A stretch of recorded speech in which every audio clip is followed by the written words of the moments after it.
Friends, welcome back to my channel. ಹೇಗಿದ್ದೀರಾ ಎಲ್ಲರೂ ಚೆನ್ನಾಗಿದ್ದೀರಾ ಅಂತ ಅನ್ಕೊಂತೀನಿ. ನೀವು ನನ್ನ ಚಾನಲ್ನ ಫಸ್ಟ್ ಟೈಮ್ ವಿಸಿಟ್ ಮಾಡ್ತಿದ್ರೆ ಪ್ಲೀಸ್ ಚಾನಲ್ಗೆ ಸಬ್ಸ್ಕ್ರೈಬ್ ಮಾಡ್ಕೊಳ್ಳಿ. ನಾನು ಬೆಳಗ್ಗೆನೇ ಎದ್ದು ಎಕ್ಸಸೈಸ್ ಮಾಡ್ತಾ ಇದ್ದೀನಿ. ಎಕ್ಸಸೈಸ್ ಮಾಡೋದು ಅಭ್ಯಾಸ ಮಧ್ಯದಲ್ಲಿ ತಪ್ಪೋಗಿತ್ತು, ಹಾಗಾಗಿ ಮತ್ತೆ ಶುರು ಮಾಡ್ಕೊಂಡಿದ್ದೀನಿ. ಮನೇಲಿ ಏನೇ ಕಾರ್ಡಿಯೋ, ಆಬ್ಸ್, ಆರ್ಮ್ಸ್ ಎಕ್ಸಸೈಸ್ ಮಾಡ್ಕೊತೀನಿ. ಈ ರೀತಿ ಬೆಳಗ್ಗೆನೇ ಎದ್ದು ಎಕ್ಸಸೈಸ್ ಮಾಡೋದ್ರಿಂದ ಬಾಡಿ ಆಕ್ಟಿವ್ ಆಗಿರುತ್ತೆ ಪೂರ್ತಿ ದಿನ. ಸೊ ತುಂಬಾನೇ ಚೆನ್ನಾಗಿ ಅನ್ಸುತ್ತೆ. ಬೆಳಗ್ಗೆಯಿಂದನೇ ಇವತ್ತು ವಿಡಿಯೋ ಸ್ಟಾರ್ಟ್ ಮಾಡ್ತಾ ಇದ್ದೀನಿ. ಎಕ್ಸಸೈಸ್ ಎಲ್ಲ ಮುಗಿತು. ಸೊ ಫ್ರೆಶ್ ಅಪ್ ಆಗಿ ಇವಾಗ ಅಡುಗೆ ಸ್ಟಾರ್ಟ್ ಮಾಡೋಕ್ಕೆ ಹೋಗ್ತಾ ಇದ್ದೀನಿ, ರೆಡಿ ಮಾಡ್ಕೊತಾ ಇದ್ದೀನಿ. ಸೊ ಇವತ್ತು ನಾನು ಚಪಾತಿ ಮತ್ತು ಬದನೆಕಾಯಿ ಫ್ರೈ ಮಾಡ್ಕೊಳ್ಳೋಣ ಅಂತ ಅಂದ್ಕೊಂಡಿದ್ದೀನಿ. ಇವತ್ತು ನನಗೆ ರಜಾ ಇದೆ, ಆಚೆ ಸ್ವಲ್ಪ ಕೆಲಸ ಕೂಡ ಇದೆ. ಸೊ ಹಾಗಾಗಿ ಎಷ್ಟೊತ್ತಾಗುತ್ತೋ ಗೊತ್ತಿಲ್ಲ. ಹಾಗಾಗಿ ಬೆಳಗ್ಗೆನೇ ಅಡುಗೆ ಮಾಡಿಡೋಣ ಅಂತ ಅಂದ್ಕೊಂಡು ಬದನೆಕಾಯಿ ಫ್ರೈ ಮಾಡೋಣ ಅಂತ ಅಂದ್ಕೊಂಡಿದ್ದೀನಿ. ಅಂದರೆ ಕರಿ ಥರ ಪ್ಲಸ್ ಚಪಾತಿ, ಅದ್ರ ಜೊತೆ ಚಪಾತಿ ಮಾಡೋಣ ಅಂತ ಅಂದ್ಕೊಂಡಿದ್ದೀನಿ. ಆಲ್ರೆಡಿ ಒಂದು 7 ಗಂಟೆ ಆಗಿದೆ. ಸೂರ್ಯ ಕೂಡ ಬಂದಿದೆ. ಈ ಕಡೆಯೇ ಕಿಚನ್ ಕಡೆಯೇ ಸೂರ್ಯ ಕಿರಣ ಬರುತ್ತೆ ನಂಗೆ ನಾರ್ಮಲಿ. ಸೊ ಹಾಗಾಗಿ ಈ ಕಡೆಯಿಂದ ಮಾತಾಡ್ತಾ ಇದ್ದೀನಿ. ಸೊ ನಿಮಗೂ ತೋರಿಸ್ತೀನಿ ನಾನು ಹೇಗೆ ಬದನೆಕಾಯಿ ಫ್ರೈ ಎಲ್ಲ ಮಾಡ್ತೀನಿ ಅಂತ. ಇವತ್ತು ಬದನೆಕಾಯಿ ಫ್ರೈನ ಸ್ವಲ್ಪ ಡಿಫ್ರೆಂಟಾಗಿ ಮಾಡೋಣ ಅಂತ ಅಂದ್ಕೊಂಡಿದ್ದೀನಿ. ನಾರ್ಮಲಿ ನಾನು ಬದನೆಕಾಯಿನ ತುಂಬಿ ಎಣ್ಣೆಗಾಯಿ ಥರ ಮಾಡ್ತೀನಿ, ಬಟ್ ಇವತ್ತು ಸ್ವಲ್ಪ ಕರಿನ ಡಿಫ್ರೆಂಟಾಗಿ ಮಾಡೋಣ ಅಂತ ಅಂದ್ಕೊಂಡಿದ್ದೀನಿ. ಫಸ್ಟ್ ನಾನು ಒಂದು ಪಾತ್ರೆಯಲ್ಲಿ ನೀರು ತೊಗೊಂಡು ಅದಕ್ಕೆ ಸ್ವಲ್ಪ ಉಪ್ಪು ಹಾಕಿ ಏನು ಬದನೆಕಾಯಿ ಕಟ್ ಮಾಡ್ಕೊಂಡಿರ್ತೀನಲ್ಲ ಅದು ಹುಳುಗಳೆಲ್ಲ ಚೆಕ್ ಮಾಡಿಕೊಂಡು ಆ ನೀರಲ್ಲೇ ನೆನೆಸಿಡ್ತೀನಿ. ಸೊ ಆವಾಗ ಬದನೆಕಾಯಿ ಕಪ್ಪಾಗಲ್ಲ.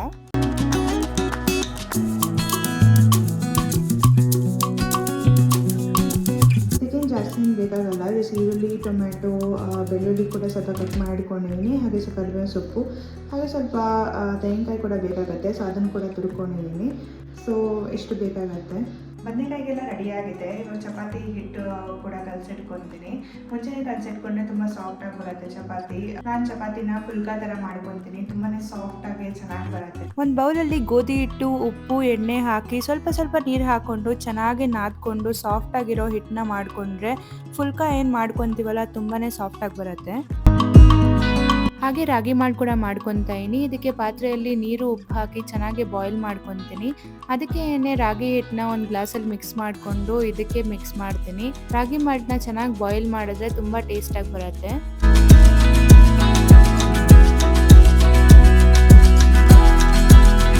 ಬದನೆಕಾಯಿ ಕರಿ ಮಾಡ್ಕೊಳಕ್ಕೆ ಮಸಾಲಾನ ರೆಡಿ ಮಾಡ್ಕೊಂಬಿಡೋಣ. ಇದಕ್ಕೆ ಒಂದು ಬಾಣಲೆಯಲ್ಲಿ ಎಣ್ಣೆ ಹಾಕಿ 2 ಸ್ಪೂನ್ ಧನಿಯಾ, ಅರ್ಧ ಸ್ಪೂನ್ ಕಾಳು ಮೆಣಸು, ಅರ್ಧ ಸ್ಪೂನ್ ಜೀರಿಗೆ, ಒಂದು 1/4 ಸ್ಪೂನ್ ಅಷ್ಟು ಮೆಂತ್ಯ ಹಾಕಿ ಚೆನ್ನಾಗಿ ಫ್ರೈ ಮಾಡ್ಕೊತಾ ಇದ್ದೀನಿ. ಇದು ಚೆನ್ನಾಗಿ ಫ್ರೈ ಆದ ನಂತರ 4 ಬ್ಯಾಡಗಿ ಮೆಣಸಿನ್ಕಾಯಿ, 3 ಖಾರದ ಮೆಣಸಿನ್ಕಾಯಿ ಹಾಕೊಂಡು ಮತ್ತೆ ಫ್ರೈ ಮಾಡ್ಕೊತಾ ಇದ್ದೀನಿ. ಇದೆಲ್ಲ ಫ್ರೈ ಆದ ನಂತರ ಇದಕ್ಕೆ ಕೊಬ್ಬರಿ ತುರಿ, ಟೊಮೆಟೊ ಹಾಕಿ ಟೊಮೆಟೊ ಸಾಫ್ಟ್ ಆಗೋ ತನಕ ಫ್ರೈ ಮಾಡಿಕೊಂಡು ಸೈಡ್ಗೆ ಎತ್ತಿಟ್ಕೊತಾ ಇದ್ದೀನಿ. ಹಾಗೆ ನಿಂಬೆಗಾದಷ್ಟು ಹುಣಸೆ ಹಣ್ಣು ಕೂಡ ಬಿಸಿನೀರಲ್ಲಿ ನೆನೆಸಿಟ್ಕೊತಾ ಇದ್ದೀನಿ. ಇದು ಕೂಡ ಬೇಕಾಗುತ್ತೆ ಕರಿಗೆ. ನಾವೇನು ಫ್ರೈ ಮಾಡಿ ಇಟ್ಕೊಂಡಿದ್ವಲ್ಲ ಅದನ್ನ ಮಿಕ್ಸಿ ಜಾರಲ್ಲಿ ಹಾಕಿ ನುಣ್ಣಗೆ ರುಬ್ಕೊತಾ ಇದ್ದೀನಿ. ಈ ಥರ ಗಟ್ಟಿಯಾಗಿ ಮಸಾಲ ಬರುತ್ತೆ. ಅದೇ ಬಾಣಲೆಯಲ್ಲಿ ಎಣ್ಣೆ, ಸಾಸಿವೆ, ಜೀರಿಗೆ, ಕರಿಬೇವು ಸೊಪ್ಪು ಹಾಕಿ ಸ್ಲೈಸ್ ಮಾಡಿರೋ ಈರುಳ್ಳಿ ಕೂಡ ಹಾಕಿ ಚೆನ್ನಾಗಿ ಫ್ರೈ ಮಾಡ್ಕೊತಾ ಇದ್ದೀನಿ. ಈರುಳ್ಳಿ ಕಂದುಬಣ್ಣ ಬರೋ ತನಕ ಚೆನ್ನಾಗಿ ಫ್ರೈ ಮಾಡ್ಕೊಬೇಕು. ಈರುಳ್ಳಿ ಕಂದುಬಣ್ಣ ಬಂದ ನಂತರ ಅದಕ್ಕೆ ಕಟ್ ಮಾಡ್ಕೊಂಡಿರೋ ಬದನೆಕಾಯಿ ಕೂಡ ಹಾಕ್ತಾ ಇದ್ದೀನಿ. ಬದನೆಕಾಯಿನ ಚೆನ್ನಾಗಿ ಫ್ರೈ ಮಾಡ್ಕೊಳ್ಬೇಕು. ಚೆನ್ನಾಗಿ ಫ್ರೈ ಮಾಡಿಕೊಂಡು ಅದಕ್ಕೆ ಸ್ವಲ್ಪ ಅರಿಶಿನ ಪುಡಿ ಹಾಕಿ ಮತ್ತೆ ಚೆನ್ನಾಗಿ ಫ್ರೈ ಮಾಡ್ಕೊತಾ ಇದ್ದೀನಿ. ಬದನೆಕಾಯಿನ ಚೆನ್ನಾಗಿ ಫ್ರೈ ಮಾಡಿಕೊಂಡು ಇದೇ ಸ್ಟೇಜಲ್ಲೇ ಬೇಯಿಸ್ಕೊಬೇಕು. ಪ್ಲೇಟ್ ಕೂಡ ಮುಚ್ಚಿ ಬೇಯಿಸ್ಕೊಬೋದು. ಒಂದ್ಸಲ ಬದನೆಕಾಯಿ ಬೆಂದ ನಂತರ ಅದಕ್ಕೆ ರುಬ್ಬಿರೋ ಮಸಾಲ ಕೂಡ ಹಾಕಿ ಚೆನ್ನಾಗಿ ಮಿಕ್ಸ್ ಮಾಡ್ಕೊತಾ ಇದ್ದೀನಿ. ಈ ಮಸಾಲ ಎಷ್ಟು ಚೆನ್ನಾಗಿ ಫ್ರೈ ಮಾಡಿಕೊಂಡು ನೀವು ಮಿಕ್ಸ್ ಮಾಡ್ಕೊತಿರೋ ಅಷ್ಟೇ ಚೆನ್ನಾಗಿ ರುಚಿ ಬರುತ್ತೆ ಕರಿ. ಒಂದ್ಸಲ ಮಸಾಲ ಫ್ರೈ ಆದ ನಂತರ ಅದಕ್ಕೆ ಹುಣಸೆ ಹಣ್ಣು ರಸ ಹಾಕಿ ಮತ್ತೆ ಎಲ್ಲ ಕರಿನ ಚೆನ್ನಾಗಿ ಮಿಕ್ಸ್ ಮಾಡಿಕೊಂಡು ಅದಕ್ಕೆ ರುಚಿಗೆ ತಪ್ಪಷ್ಟು ಉಪ್ಪು ಹಾಕಿ ಚೆನ್ನಾಗಿ ಮಿಕ್ಸ್ ಮಾಡಿಕೊಂಡು ಕುದಿಸ್ಕೊಬೇಕು. ಈ ಮಸಾಲ ಎಷ್ಟು ಚೆನ್ನಾಗಿ ಎಣ್ಣೆ ಬಿಟ್ಕೊಂಡು ಕುದಿಯತ್ತೋ ಅಷ್ಟೇ ಚೆನ್ನಾಗಿ ರುಚಿ ಬರುತ್ತೆ. ಕೊನೆಯಲ್ಲಿ ಸ್ವಲ್ಪ ಬೆಲ್ಲ ಕೂಡ ಹಾಕ್ತಾ ಇದ್ದೀನಿ. ಇದು ರುಚಿ ಇನ್ನೂ ಸ್ವಲ್ಪ ಜಾಸ್ತಿ ಮಾಡುತ್ತೆ. ಹಾಗೆ ಚೆನ್ನಾಗಿ ಮಿಕ್ಸ್ ಮಾಡಿಕೊಂಡು ಮಸಾಲ ಎಣ್ಣೆ ಬಿಡೋ ತನಕ ಕುದಿಸ್ಕೊಬೇಕು. ಒಂದ್ಸಲ ಮಸಾಲ ಎಣ್ಣೆ ಬಿಡತ್ತಲ್ಲ ಆವಾಗ ಸ್ವಲ್ಪ ಕೊತ್ತಂಬರಿ ಸೊಪ್ಪು ಹಾಕಿ ಚೆನ್ನಾಗಿ ಮಿಕ್ಸ್ ಮಾಡ್ಕೊಳ್ಳಿ. ಬದನೆಕಾಯಿ ಕರಿ ರೆಡಿ ಆಗುತ್ತೆ. ಹಾಗೆ ಫುಲ್ಕಾ ಕೂಡ ಮಾಡ್ಕೊತಾ ಇದ್ದೀನಿ. ಇದಕ್ಕೇನಿಲ್ಲ, ನಾರ್ಮಲ್ ನಾವು ಹೆಂಗೆ ಚಪಾತಿ ಲಟ್ಸ್ಕೊತೀವೋ ಹಾಗೆ ಲಟ್ಸ್ಕೊಂಡು ತವಾ ಮೇಲೆ 2 ಕಡೆ ಸುಟ್ಕೊಂಡು ಡೈರೆಕ್ಟಾಗಿ ಗ್ಯಾಸ್ ಮೇಲೆ ಸುಟ್ಕೊಳೋದಷ್ಟೇ. ನಾವೇನು ಹಿಟ್ಟನ್ನ ಕಲಿಸ್ತೀವಲ್ಲ ತುಂಬ ಸಾಫ್ಟಾಗಿ ಕಲಿಸ್ಕೊಂಡ್ರೆ ತುಂಬ ಚೆನ್ನಾಗಿ ಉಬ್ಬತ್ತೆ. ಫುಲ್ಕಾ ತುಂಬ ಸಾಫ್ಟಾಗಿ ಬರುತ್ತೆ. ಮಧ್ಯಾಹ್ನ ತನಕ ಈ ಫುಲ್ಕಾ ತುಂಬಾ ಸಾಫ್ಟಾಗಿರುತ್ತೆ, ರುಚಿಯಾಗಿರುತ್ತೆ.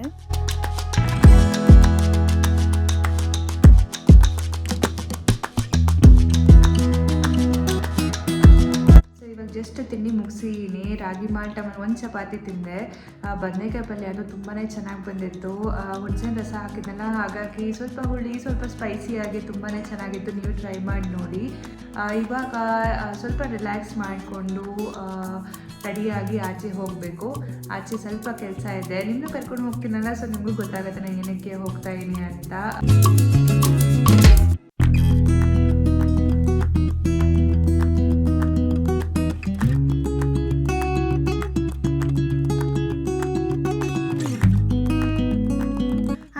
ಸೊ ಇವಾಗ ನಾನು ರೆಡಿಯಾಗಿದ್ದೀನಿ. ಏನೇನು ಒಂದು 5-10 ನಿಮಿಷಕ್ಕೆ ಹೊರಡ್ತೀನಿ. ಸೊ ನಿಮ್ಮನ್ನು ಕರ್ಕೊಂಡು ಹೋಗ್ತೀನಿ. ನಾನು ಎಲ್ಲಿ ಹೋಗ್ತಾ ಇದ್ದೀನಿ ಅಂತ ತೋರಿಸ್ತೀನಿ. ಸೊ ಹಾಗಾಗಿ ಹೋಗೋಣ.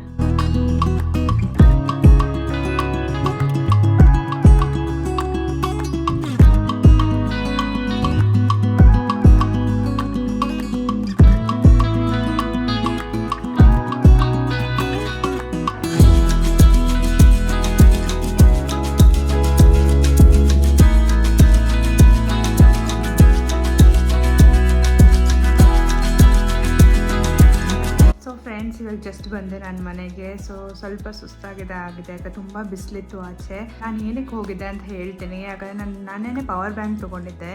ಅದರದ್ದು ನನ್ನ ಫೋನ್ಗೆ ಚಾರ್ಜ್ ಆಗ್ತಿರಲಿಲ್ಲ. ಸೊ ಹಾಗಾಗಿ ಕನೆಕ್ಟ್ರ್ ಏನಾದರೂ ಪ್ರಾಬ್ಲಮ್ ಇರ್ಬೋದು, ಇಲ್ಲ ಪೋರ್ಟಿನ ಪ್ರಾಬ್ಲಮ್ ಇರ್ಬೋದು ಅಂತ ಸರ್ವಿಸ್ ಸೆಂಟ್ರಿಗೆ ಹೋಗೋಣ ಅಂತ ಅಂದ್ಕೊಂಡೆ. ಬಟ್ ಯಾವ ಶಾಪಲ್ಲಿ ನಾನು ಪರ್ಚೇಸ್ ಮಾಡಿದ್ನಲ್ಲ, ಸೊ ಅಲ್ಲೇ ಹೋಗಿ ತೋರ್ಸೋಣ ಅಂತ ಅಂದ್ಕೊಂಡು ಅಲ್ಲೇ ಹೋಗಿ ತೊಗೊಂಬಂದೆ.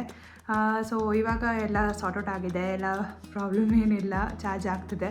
ಸೊ ಹಾಗಾಗಿ ನಾನಿವಾಗ ರೀಸೆಂಟಾಗಿ ಒಂದು ಟ್ರಿಪ್ ಕೂಡ ಹೋಗ್ತಾಯಿದ್ದೀನಿ. ಅಂದರೆ ಮೇ ಬಿ ಒಂದು 15-20 ಡೇಸ್ ಆದಮೇಲೆ. ಸೊ ಅದಕ್ಕಾಗಿ ಇದೆಲ್ಲ ತಯಾರಿ ಮಾಡ್ಕೊತಾ ಇದ್ದೀನಿ.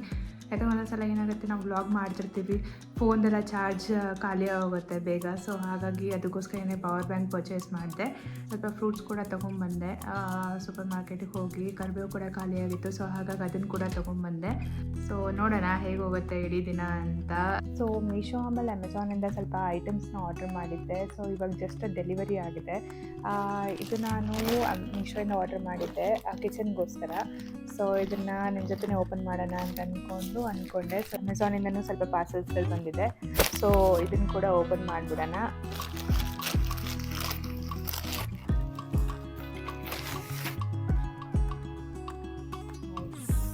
ಇದು ಆ್ಯಕ್ಚುಲಿ ನನ್ನದು ವಿಂಡೋ ಇದೆ ಅಲ್ಲ, ಸೊ ಅದು ತುಂಬ ಖಾಲಿ ಅಂತ ಅನಿಸ್ತಿತ್ತು. ಸೊ ಹಾಗಾಗಿ ಇದನ್ನು ಆರ್ಡರ್ ಮಾಡಿದೆ. ಹೇಗಿದೆ ನೋಡೋಣ. ಕ್ವಾಲಿಟಿ ಚೆನ್ನಾಗಿದೆ, ಚೆನ್ನಾಗಿ ಅನಿಸ್ತಿದೆ ಕ್ವಾಲಿಟಿ. ಆ್ಯಕ್ಚುಲಿ ಈ ಥರ ಫುಲ್ ಬಳ್ಳಿ ಥರ ಬರುತ್ತೆ. ಸೊ ವಿಂಡೋ, ಕಿಚನ್ ವಿಂಡೋ ತುಂಬಾ ಖಾಲಿ ಅನಿಸ್ತಿತ್ತು. ಸೊ ಹಾಗಾಗಿ ಅಲ್ಲಿ ಹಾಕೋಣ ಅಂತ ಇದನ್ನು ತೊಗೊಂಡೆ. ಇದು 8 ಫೀಟ್ ಇದೆ. ಸೊ ಅದಕ್ಕೆ ವಿಂಡೋಗೆ ಎಷ್ಟು ಬೇಕೋ ಅಷ್ಟನ್ನು ಕಟ್ ಮಾಡಿ ಬೇರೆ ಕಡೆ ಯೂಸ್ ಮಾಡ್ಕೊಬೋದು. ಕ್ವಾಲಿಟಿ ಚೆನ್ನಾಗಿದೆ. ಇವಾಗ ನಾನು ಬೆಡ್ರೂಮಿಗೆ ಬಂದೆ. ಆಚೆ ಸೌಂಡ್ಗಳಾಗ್ತಿತ್ತು, ಹೊರಗಡೆ ಪೇಂಟ್ ಮಾಡ್ತಿದ್ದಾರೆ. ಸೊ ಹಾಗಾಗಿ ಸೌಂಡ್ಗಳಾಗ್ತಿತ್ತು. ಹಾಗಾಗಿ ನಾನು ಇವಾಗ ಬೆಡ್ರೂಮಿಗೆ ಬಂದು ನಿಮಗೆ ನಾನು ಅಮೆಝಾನಿಂದ ಬೆಡ್ಶೀಟ್ನ ಆರ್ಡರ್ ಮಾಡಿದ್ದೆ ಅಂತ ಹೇಳಿದ್ನಲ್ಲ, ಸೊ ಅದನ್ನು ಕೂಡ ನಿಮ್ಮ ಜೊತೆ ಓಪನ್ ಮಾಡ್ತೀನಿ. ನನ್ನ ಬೆಡ್ರೂಮ್ನ ಸ್ವಲ್ಪ ಮೇಕ್ ಓವರ್ ಮಾಡೋಣ ಅಂತ ಅಂದ್ಕೊಂಡಿದ್ದೀನಿ. ಸ್ವಲ್ಪ ಲುಕ್ನ ಚೇಂಜ್ ಮಾಡೋಣ ಅಂತ ಅಂದ್ಕೊಂಡೆ. ಸೊ ಹಾಗಾಗಿ ಅಲ್ಲಿಂದ ಬೆಡ್ಶೀಟ್ ಆರ್ಡರ್ ಮಾಡಿದ್ದೆ. ಈ ಥರ ಕಾಣ್ತಿದೆ. ಇದು 2 ಪಿಲ್ಲೋ ಕವರ್ ಕೂಡ ಇದೆ. ಆಮೇಲೆ ಈ ಥರ ಬೆಡ್ಶೀಟ್ ಕಾಣುತ್ತೆ. ಸೊ ನಾನು ನಿಮಗೆ ಬೆಡ್ಶೀಟ್ ಹಾಕಿ ತೋರಿಸ್ತೀನಿ ಬೆಡ್ ಮೇಲೆ ಹೇಗೆ ಕಾಣುತ್ತೆ ಅಂತ. ಇದು ಎಲಾಸ್ಟಿಕ್ ಇರೋವಂಥ ಬೆಡ್ಶೀಟ್. ಸೊ ಬೆಡ್ಗೆ ಎಲಾಸ್ಟಿಕ್ ಇರೋವಂಥ ಬೆಡ್ಶೀಟ್ಗಳು ತೊಗೊಂಡ್ರೆ ಅದು ಆ ಕಡೆ ಕಿತ್ತು ಬರಲ್ಲ. ಅಂದರೆ ಅದನ್ನು ಹಾಕೋಕ್ಕೂ ಈಸಿ ಆಗುತ್ತೆ, ಆಮೇಲೆ ಆ ಕಡೆ ಕಿತ್ತು ಬರಲ್ಲ. ಸೊ ಹಾಗಾಗಿ ಇದನ್ನು ತೊಗೊಂಡೆ. ಚೆನ್ನಾಗಿದೆ, ಕ್ವಾಲಿಟಿ ಮಾತ್ರ ತುಂಬಾ ಸಾಫ್ಟ್ ಆಗಿದೆ, ಚೆನ್ನಾಗಿದೆ. ನೆಕ್ಸ್ಟ್ ನಾನು ನಿಮಗೆ ಆಲ್ರೆಡಿ ಹೇಳ್ದಂಗೆ ಬೆಡ್ರೂಮ್ ಮೇಕ್ ಓವರ್ ಮಾಡೋಣ ಅಂತ ಅಂದ್ಕೊಂಡಲ್ಲ. ಸೊ ಹಾಗಾಗಿ ಇದು ಫೋಟೋ ಫ್ರೇಮ್ಸ್ ಕೂಡ ತರಿಸ್ಕೊಂಡಿದ್ದೆ. ಸೊ ಅದು ಕೂಡ ಹೇಗಿದೆ ನೋಡೋಣ. ಸೊ ಈ ಥರ ಸೆಟ್ ಆಫ್ 3 ಫೋಟೋ ಫ್ರೇಮ್ಸ್. ಇದನ್ನು ನಾನು ಬೆಡ್ರೂಮಲ್ಲಿ ಹಾಕೋಣ ಅಂತ ಅಂದ್ಕೊಂಡಿದ್ದೀನಿ. ಚೆನ್ನಾಗಿ ಕಾಣುತ್ತೆ ಅಂತ ಅನಿಸ್ತದೆ. ಕ್ವಾಲಿಟಿ ಕೂಡ ತುಂಬಾ ಚೆನ್ನಾಗಿದೆ. ಎಲ್ಲ ಪ್ರಾಡಕ್ಟ್ಸ್ಗಳು ಬಂದಿರೋದ್ರಿಂದ ಬೆಡ್ರೂಮ್ ಕೂಡ ಇವತ್ತು ಮೇಕ್ ಓವರ್ ಮಾಡೋಣ ಅಂತ ಅಂದ್ಕೊಂಡಿದ್ದೀನಿ. ಸೊ ನೋಡೋಣ ಹೇಗೆ ಅನಿಸುತ್ತೆ ಅಂತ. ಸ್ವಲ್ಪ ಲುಕ್ನ ಚೇಂಜ್ ಮಾಡೋಣ ಅಂತ ಅಂದ್ಕೊಂಡಿದ್ದೀನಿ. ಅದನ್ನು ಕೂಡ ಮಾಡೋಣ ಇವಾಗ. ಮೀಶೋಯಿಂದ ಬಳ್ಳಿ ಬಂದಿತ್ತಲ್ಲ, ಸೊ ಅದನ್ನು ಕೂಡ ಕಿಚನಲ್ಲಿ ಹಾಕೋಣ, ನೋಡೋಣ ಹೇಗೆ ಕಾಣುತ್ತೆ ಅಂತ. ಸೊ ಬನ್ನಿ ಅದನ್ನು ಫಸ್ಟ್ ಮುಗಿಸ್ಕೊಂಡು ಆಮೇಲೆ ಬೆಡ್ರೂಮ್ ಮೇಕ್ ಓವರ್ ಮಾಡೋಣ. ಫಸ್ಟ್ ನಾನು ವಿಂಡೋ ಕೆಳಗಡೆ ಇರೋ ಸಾಮಾನುಗಳನ್ನೆಲ್ಲ ಸೈಡ್ಗೆ ಎತ್ತಿಟ್ಕೊತಾ ಇದೀನಿ ಸೊ ದಟ್ ಬಳ್ಳಿ ಹಾಕೋಕ್ಕೆ ಈಸಿ ಆಗುತ್ತೆ ಅಂತ. ಈ ಬಳ್ಳಿನ ಡಬಲ್ ಟೇಪ್ ತೊಗೊಂಡಿದ್ನಲ್ಲ ಮೀಶೋಯಿಂದ, ಸೊ ಅದರಿಂದನೇ ಪೇಸ್ಟ್ ಮಾಡ್ಕೊತಾ ಇದೀನಿ. ಸೊ ಈ ರೀತಿ ಸ್ವಲ್ಪ ಸ್ವಲ್ಪ ಮಾಡಿಕೊಂಡು ಒಂದೊಂದು ಕಡೆನೇ ಪ್ಲಾಸ್ಟರ್ಗಳು ಹಾಕ್ಕೊಂಡು ಪೇಸ್ಟ್ ಮಾಡ್ಕೊತಾ ಹೋಗಬೇಕು. ತುಂಬ ಈಸಿ ಅನಿಸುತ್ತೆ ಈ ಡಬಲ್ ಟೇಪಿಂದ ಪೇಸ್ಟ್ ಮಾಡೋಕ್ಕೆ.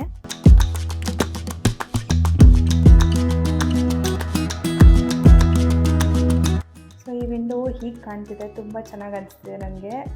ತುಂಬ ಖಾಲಿ ಖಾಲಿ ಅನಿಸ್ತಿತ್ತು.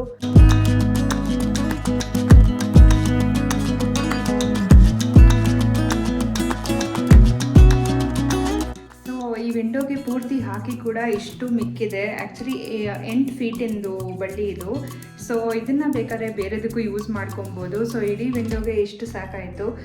ಇನ್ನೂ ಅಂದರೆ 2 ಲೇಯರ್ ಕೂಡ ಹಾಕ್ಬೋದು, ಬಟ್ ನನಗೆ ಒಂದೇ ಲೇಯರ್ ಸಾಕು ಅಂತ ಅನಿಸ್ತು. ಯಾಕಂದರೆ ತುಂಬ ಒಂಥರ ತುಂಬ್ದಂಗೆ ಅನಿಸುತ್ತೆ ಅಂತ. ಸೊ ಹಾಗಾಗಿ ಇಷ್ಟು ಕೂಡ ಮಿಕ್ಕಿದೆ. ಸೊ ವರ್ತ್ ಇಟ್ ಅನಿಸ್ತು. ನಾವು ಲಿಂಕ್ನ ಡಿಸ್ಕ್ರಿಪ್ಷನ್ ಬಾಕ್ಸಲ್ಲಿ ಕೊಟ್ಟಿರ್ತೀನಿ. ನಿಮಗೆ ಪರ್ಚೇಸ್ ಮಾಡೋಕ್ಕೆ ಇಂಟ್ರೆಸ್ಟ್ ಇದ್ದರೆ ನೀವು ಪರ್ಚೇಸ್ ಮಾಡ್ಬೋದು. ಮೀಶೋ ಲಿಂಕ್ ನಾನು ಕೊಟ್ಟಿರ್ತೀನಿ ಡಿಸ್ಕ್ರಿಪ್ಷನ್ ಬಾಕ್ಸಲ್ಲಿ. ಸೊ ಕಿಚನ್ದು ಇದು ಬಳ್ಳಿ ತುಂಬಾ ಚೆನ್ನಾಗಿ ಕಾಣ್ತಿದೆ, ನಂಗೆ ತುಂಬಾ ಇಷ್ಟ ಆಗ್ತಿದೆ. ಆ ಎಂಟೈರ್ ಲುಕ್ ಸ್ವಲ್ಪ ಚೇಂಜ್ ಆಗಿದೆ, ಯಾಕಂದರೆ ತುಂಬ ಖಾಲಿ ಖಾಲಿ ಅನಿಸ್ತಿತ್ತು. ಸೊ ಇವಾಗ ತುಂಬಾ ಚೆನ್ನಾಗಿ ಅನಿಸ್ತಿದೆ. ಇವಾಗ ಆಲ್ರೆಡಿ ಟೈಮ್ 1:30 ಆಗಿದೆ. ಸೊ ಹಾಗಾಗಿ ಫಸ್ಟ್ ಊಟ ಮಾಡಿಬಿಡೋಣ ಅಂತ ಅನ್ಕೊತಾ ಇದೀನಿ. ಸೊ ನಾನು ಬೆಳಗ್ಗೆ ತೋರಿಸ್ದಂಗೆ ಬದನೆಕಾಯಿ ಪಲ್ಯ ಮಾಡಿದ್ದೆ, ಸೊ ಅದೇ ಇದೆ. ಇವಾಗ ಚಪಾತಿ ಮಾತ್ರ ಮಾಡ್ಕೊತೀನಿ. ಆನಂತರ ರೂಮ್ ಲುಕ್ ಚೇಂಜ್ ಮಾಡೋಣ ಅಂತ ಅಂದನಲ್ಲ, ಸೊ ಅದನ್ನು ಊಟ ಮಾಡಿ ಸ್ವಲ್ಪ ಎನರ್ಜಿ ಬಂದಂಗೆ ಆಗುತ್ತೆ. ಯಾಕಂದರೆ ತುಂಬ ಹಸುವಾಗ್ತಿದೆ. ಹೊರಗಡೆ ಕೂಡ ಹೋಗಿದ್ನಲ್ಲ, ಸೊ ಸ್ವಲ್ಪ ಸುಸ್ತಾಗ್ತಿತ್ತು. ಸೊ ಹಸು ಕೂಡ ಆಗ್ತಿದೆ. ಸೊ ಹಾಗಾಗಿ ಊಟ ಮಾಡಿ ಸ್ವಲ್ಪ ಎನರ್ಜಿ ತೊಗೊಂಡು ಆನಂತರ ರೂಮ್ನ ಮೇಕ್ ಓವರ್ ಮಾಡೋಣ. ಸೊ ಫಸ್ಟ್ ಇವಾಗ ಚಪಾತಿ ಮಾಡ್ಕೊಂಡ್ಬಿಡ್ತೀನಿ.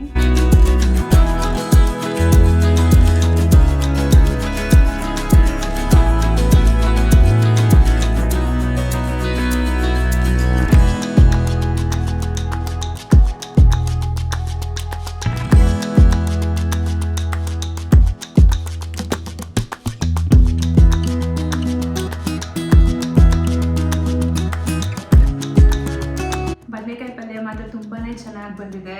ಹುಳಿಯಾಗಿ ಸ್ಪೈಸಿಯಾಗಿ ತುಂಬಾ ಚೆನ್ನಾಗಿದೆ. ಸೊ ನಿಮಗೆ ಎಣ್ಗಾಯಿ ಬದನೆಕಾಯಿ ಫ್ರೈ ಎಲ್ಲ ತಿಂದು ಬೇಜಾರಾಗಿದ್ದರೆ ಖಂಡಿತವಾಗೂ ಈ ಕರಿನ ಟ್ರೈ ಮಾಡಿ, ತುಂಬ ಇಷ್ಟ ಆಗುತ್ತೆ ನಿಮಗೆ. ಕಮೆಂಟ್ ಸೆಕ್ಷನಲ್ಲಿ ತಿಳಿಸಿ ಟ್ರೈ ಮಾಡಿ ಹೇಗೆ ಅನಿಸ್ತು ಅಂತ. ಖಂಡಿತವಾಗೂ must try recipe. So friends, ಊಟ ಎಲ್ಲ ಮಾಡಿದೆ. ಇವಾಗ ಸ್ವಲ್ಪ ರೆಸ್ಟ್ ಮಾಡ್ತಿದ್ದೆ, ಆಮೇಲೆ ಸ್ವಲ್ಪ ಎಡಿಟಿಂಗ್ ಕೂಡ ಇತ್ತು. ಸೊ ಅದನ್ನು ಕೂಡ ಮಾಡ್ಕೊತಿದ್ದೆ. ಸೊ ಊಟ ಮಾಡಿದ ತಕ್ಷಣ ಸ್ವಲ್ಪ ಆದರೂ ಲೇಝಿ ಅಂತ ಅನ್ಸುತ್ತಲ್ಲ, ಸೊ ಹಾಗಾಗಿ ಜಸ್ಟ್ ಸ್ವಲ್ಪ ರಿಲ್ಯಾಕ್ಸ್ ಮಾಡ್ಕೊಂಡು ನಾನು ಮೊಬೈಲಲ್ಲೇ ಎಡಿಟ್ ಮಾಡೋದ್ರಿಂದ ಅದರಲ್ಲೇ ಎಡಿಟ್ ಮಾಡ್ಕೊತಿದ್ದೆ. ಸೊ ಇನ್ನೂ ತಡ ಮಾಡಿದ್ರೆ ಇಡೀ ದಿನ ಹಾಗೆ ಕಳೆದೋಗ್ಬಿಡತ್ತೆ. ಯಾಕಂತಂದರೆ ಒಂದು ಸಲ ಸೋಫಾ ಮೇಲೆ ಕುತ್ಕೊಂಡು ಮಲ್ಕೊಂಡ್ಬಿಟ್ರೆ ಇಡೀ ದಿನ ಹೇಗೆ ಹೋಗುತ್ತೆ ಗೊತ್ತಾಗಲ್ಲ. ಸೊ ಹಾಗಾಗಿ ಇವಾಗ ರೂಮ್ ಮೇಕ್ ಓವರ್ ಮಾಡಬೇಕು ಅಂತ ಅಂದ್ಕೊಂಡಿದ್ದಲ್ಲ, ಮೇಕ್ ಓವರ್ ಅನ್ನೋಕ್ಕಿಂತ ಸ್ವಲ್ಪ ಲುಕ್ನ ಚೇಂಜ್ ಮಾಡೋಣ ಅಂತ ಅಂದ್ಕೊಂಡಿದ್ದೀನಿ. ಸೊ ಹಾಗಾಗಿ ಅದನ್ನು ಕೂಡ ಮಾಡ್ಕೊಂಬಿಡೋಣ ಇವಾಗ.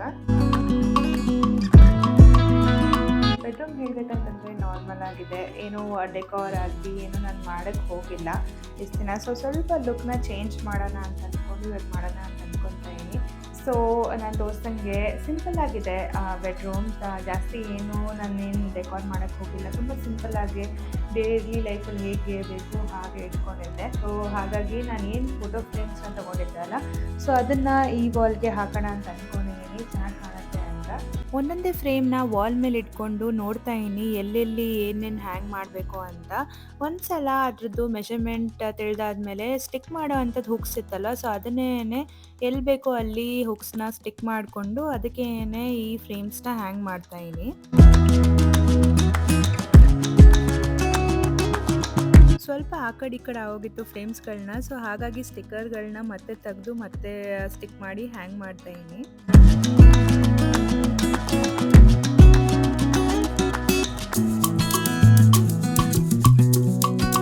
ಸೊ ಈ ಥರ ಈ ವಾಲ್ಸ್ಗೆ ಈ ಥರ ಫ್ರೇಮ್ಸ್ನ ಹಾಕಿದ್ದೀನಿ, ತುಂಬ ಚೆನ್ನಾಗಿ ಕಾಣ್ತಿದೆ. ಈ ವಾರ್ಡ್ರೋಬ್ ಕಲರ್ ಏನಿದೆ ಅಲ್ಲ, ಇದು ಬ್ರೌನ್ ಕಲರ್ ಇದೆ. ಸೊ ಅದಕ್ಕಾಗಿ ಈ ಫ್ರೇಮ್ಸ್ ಇದಕ್ಕೆ ಮ್ಯಾಚ್ ಆಗ್ತಿದೆ.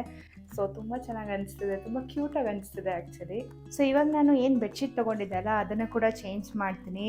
ಈ ಗ್ರೇ ಕಲರ್ ಈ ವಾಲ್ಸ್ಗೆ ಅಷ್ಟೊಂದು ಚೆನ್ನಾಗಿ ಕಾಣ್ತಿಲ್ಲ, ಓಕೆ ಆಗ ಕಾಣ್ತಿದೆ. ಸೊ ಹಾಗಾಗಿ ನಾನೇನು ಬೆಡ್ಶೀಟ್ ನಿಮಗೆ ತೋರಿಸ್ದೆ ಅಲ್ಲ ಆವಾಗಲೇ, ಸೊ ಅದನ್ನು ಕೂಡ ಚೇಂಜ್ ಮಾಡ್ತೀನಿ.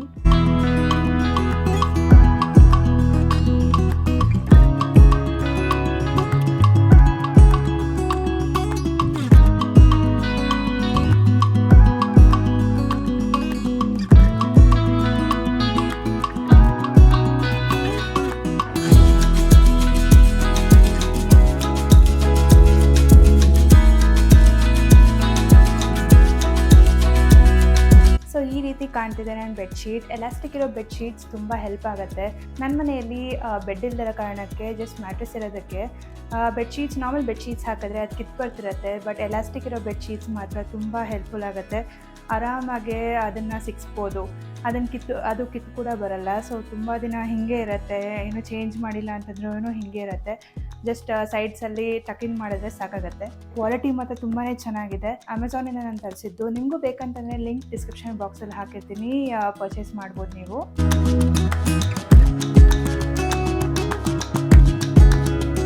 ಸೊ ಈ ಕಾರ್ನರ್ ಏನಿದೆ, ಈ ಥರ ನನ್ನ ಹತ್ರ ಸ್ಟೂಲ್ಸ್ಗಳಿದೆ.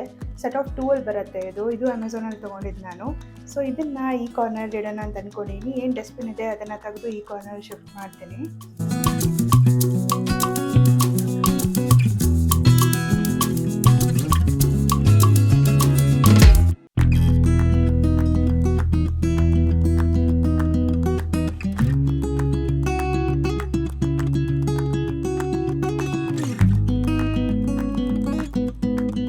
ಸೊ ಈ ಕಾರ್ನರ್ನ ಈ ರೀತಿ ಡೆಕೋರೇಟ್ ಮಾಡಿದ್ದೀನಿ ನಾನು. ಈ ಲೈಟ್ಸ್ ಏನಿದೆ ಇದು ಬ್ಯಾಟ್ರಿ ಆಪ್ರೇಟೆಡ್ ಲೈಟ್ಸ್. ಸೊ ಈ ರೀತಿ ಚೆನ್ನಾಗಿ ಕಾಣ್ತಿದೆ ಈ ಕಾರ್ನರ್ ಆ್ಯಕ್ಚುಲಿ.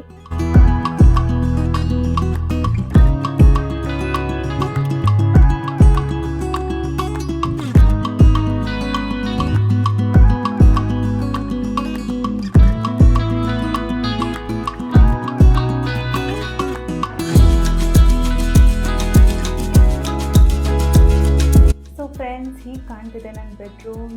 ತುಂಬಾ ಚೆನ್ನಾಗಿ ಅನಿಸ್ತಿದೆ ನನಗೆ ಇವಾಗ. ಆ್ಯಕ್ಚುಲಿ ಹೇಳ್ಬೇಕಂತಂದರೆ ಬೆಡ್ರೂಮಲ್ಲಿ ಏನೂ ಇರಲಿಲ್ಲ, ಬಟ್ ಇವಾಗ ಸ್ವಲ್ಪ ಎಲಿಮೆಂಟ್ಸ್ ಆ್ಯಡ್ ಆಗಿದೆ ಅಂತ ಅನಿಸ್ತಿದೆ. ಈ ವಾಲ್ ಏನಿದೆ ತುಂಬ ಚೆನ್ನಾಗಿ ಅನಿಸ್ತಿದೆ. ಪ್ಲಸ್ ಈ ಬೆಡ್ಶೀಟ್ ಅಂತೂ ಇನ್ನೂ ಕಲರ್ ಆ್ಯಡ್ ಮಾಡ್ತಿದೆ. ನಂದಿದು ಕಾಟನ್ ಬ್ಲೂ ಕಲರ್ ಇರೋದ್ರಿಂದ ಈ ಬೆಡ್ಶೀಟ್ ಅಂತೂ ತುಂಬ ಚೆನ್ನಾಗಿ ಕಾಣ್ತಿದೆ. ಪ್ಲಸ್ ಈ ಬುದ್ಧ ಕಾರ್ನರ್ ಅಂತೂ ತುಂಬ ಚೆನ್ನಾಗಿ ಅನಿಸ್ತಿದೆ. ನಿಮ್ಗೆ ಹೇಗೆ ಅನಿಸ್ತು ನನ್ನ ಈ ಬೆಡ್ರೂಮ್ ಸಣ್ಣ ಮೇಕ್ ಓವರ್? ಕಮೆಂಟ್ ಸೆಕ್ಷನಲ್ಲಿ ತಿಳಿಸಿ. ನನಗಂತೂ ತುಂಬ ಇಷ್ಟ ಆಗ್ತದೆ. ಹಾಯ್ ಫ್ರೆಂಡ್ಸ್, ಇವಾಗ ಆಲ್ರೆಡಿ ಸಂಜೆ ಆಗಿದೆ. ಸೊ ನಾನು ರಾತ್ರಿ ಊಟಕ್ಕೆ ರೆಡಿ ಮಾಡೋಣ ಅಂತ ಮಾಡ್ಕೊತಾ ಇದ್ದೀನಿ. ಸೊ ನಾನು ರಾತ್ರಿ ಊಟನ ನಾರ್ಮಲಿ 7 ಗಂಟೆ ಅಷ್ಟಕ್ಕೆ ಮುಗಿಸ್ಕೊಂಡ್ಬಿಡ್ತೀನಿ. ಕೆಲಸದಿಂದ ಬರೋಕ್ಕೆ ಲೇಟ್ ಆಯಿತು ಅಂತಂದರೆ ಊಟನೂ ಸ್ಕಿಪ್ ಮಾಡ್ತೀನಿ ಒಂದೊಂದ್ಸಲಿ. ಸೊ ರಾತ್ರಿ ನಾನು ಊಟಕ್ಕೆ ನಾರ್ಮಲಿ ಸ್ಯಾಲೆಡ್ಸ್ ತಿಂತೀನಿ, ಇಲ್ಲಾಂತಂದರೆ ಇವತ್ತು ಉಪ್ಪಿಟ್ಟು ಮಾಡೋಣ ಅಂತ ಅಂದ್ಕೊತಾ ಇದ್ದೀನಿ. ಸೊ ಅದಕ್ಕೆ ರೆಡಿ ಮಾಡ್ಕೊತಾ ಇದ್ದೀನಿ. ಸೊ ನಿಮಗೂ ತೋರಿಸ್ತೀನಿ ನಾನು ಹೇಗೆ ಉಪ್ಪಿಟ್ಟು ಮಾಡ್ತೀನಿ ಅಂತ. ಸಿಂಪಲಾಗಿ ಮಾಡ್ಕೊತೀನಿ. ಸೊ ಉಪ್ಪಿಟ್ಟು ಮಾಡೋಕ್ಕೆ ನಾನು ಎಲ್ಲ ಕಟ್ ಮಾಡಿ ಇಟ್ಕೊಂಡಿದ್ದೀನಿ. ಉಪ್ಪಿಟ್ಟಿಗೆ ಜಾಸ್ತಿ ನಾನು ಏನು ಹಾಕೋಕ್ಕೆ ಹೋಗಲ್ಲ. ಜಸ್ಟ್ ಸ್ವಲ್ಪ ಈರುಳ್ಳಿ ಇದೆ, ಕೊತ್ತಂಬರಿ ಸೊಪ್ಪು, ಕರಿಬೇವು, ಆಮೇಲೆ ಹಸಿಮೆಣಸಿನ್ಕಾಯಿ ಇಷ್ಟು ಹಾಕ್ತೀನಿ. ಉಪ್ಪಿಟ್ಟು ಮಾಡೋಕ್ಕೆ ಒಂದು ಬಾಣಲೆಯಲ್ಲಿ ಎಣ್ಣೆ ಹಾಕಿ ಕಡಲೆಬೀಜ ಹಾಕಿ, ಕಡಲೆಬೀಜ ಬ್ರೌನ್ ಆಗೋ ತನಕ ಚೆನ್ನಾಗಿ ಫ್ರೈ ಮಾಡಿಕೊಂಡು ಅದಕ್ಕೆ ಸೈಡಿಗೆ ಎತ್ತಿಟ್ಕೊತೀನಿ. ಅದೇ ಬಾಣಲೆಯಲ್ಲಿ ಇನ್ನೊಂಚೂರು ಎಣ್ಣೆ ಹಾಕಿ ಅದಕ್ಕೆ ಎಣ್ಣೆ, ಕಡಲೆಬೇಳೆ, ಉದ್ದಿನಬೇಳೆ, ಸಾಸಿವೆ, ಜೀರಿಗೆ, ಹಸಿಮೆಣಸಿನ್ಕಾಯಿ, ಕರಿಬೇವಿನ ಸೊಪ್ಪು, ಈರುಳ್ಳಿ ಹಾಕಿ ಚೆನ್ನಾಗಿ ಫ್ರೈ ಮಾಡ್ಕೊತೀನಿ. ಈರುಳ್ಳಿ ಸ್ವಲ್ಪ ಬ್ರೌನ್ ಆದ ನಂತರ ಅದಕ್ಕೆ ಬಿಸಿನೀರು ಹಾಕ್ಕೊಂಡು ಚೆನ್ನಾಗಿ ಮಿಕ್ಸ್ ಮಾಡಿಕೊಂಡು, ಒಂದ್ಸಲ ನೀರು ಬಾಯ್ಲ್ ಬಂದ ನಂತರ ಅದಕ್ಕೆ ರವೆ ಹಾಕಿ ಚೆನ್ನಾಗಿ ಮಿಕ್ಸ್ ಮಾಡ್ಕೊತೀನಿ. ಸ್ವಲ್ಪ ನೀರಾಗಿ ಇಡ್ಕೊತೀನಿ ನಾನು ಉಪ್ಪಿಟ್ಟನ್ನ. ಸೊ ಹಾಗಾಗಿ ಸ್ವಲ್ಪ ಲಿಡ್ನ ಕ್ಲೋಸ್ ಮಾಡಿಕೊಂಡು ಬೇಯಿಸ್ಕೊತೀನಿ. ಒಂದ್ಸಲ ರವೆ ಬೆಂದ ನಂತರ ಅದಕ್ಕೆ ಕೊತ್ತಂಬರಿ ಸೊಪ್ಪು, ಕಡಲೆಕಾಯಿ ಬೀಜ ಹಾಕಿ ಕ್ಲೋಸ್ ಮಾಡಿ ಇಟ್ಬಿಡ್ತೀನಿ, ಫ್ಲೇಮ್ ಆಫ್ ಮಾಡಿ. ಸ್ವಲ್ಪ ತಾದ ನಂತರ ಎಲ್ಲ ನೀರು ಹೀರ್ಕೊಳತ್ತೆ ರವೆ. ಸೊ ಅವಾಗ ತುಂಬ ಚೆನ್ನಾಗಿರುತ್ತೆ, ತುಂಬ ರುಚಿಯಾಗಿ ಬರುತ್ತೆ.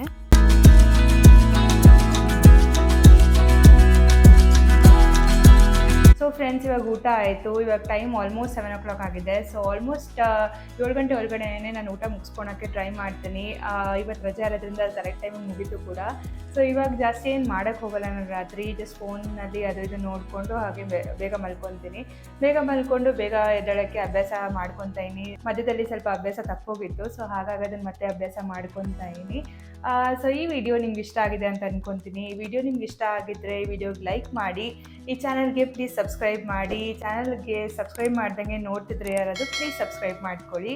ಈ ವಿಡಿಯೋನ ಇಲ್ಲೇ ಎಂಡ್ ಮಾಡ್ತೀನಿ. ನಾನು ನಿಮ್ಮನ್ನ ಸಿಗ್ತೀನಿ ನೆಕ್ಸ್ಟ್ ವಿಡಿಯೋ ಅಲ್ಲಿ. ಟೇಕ್ ಕೇರ್, ಬಾಯ್.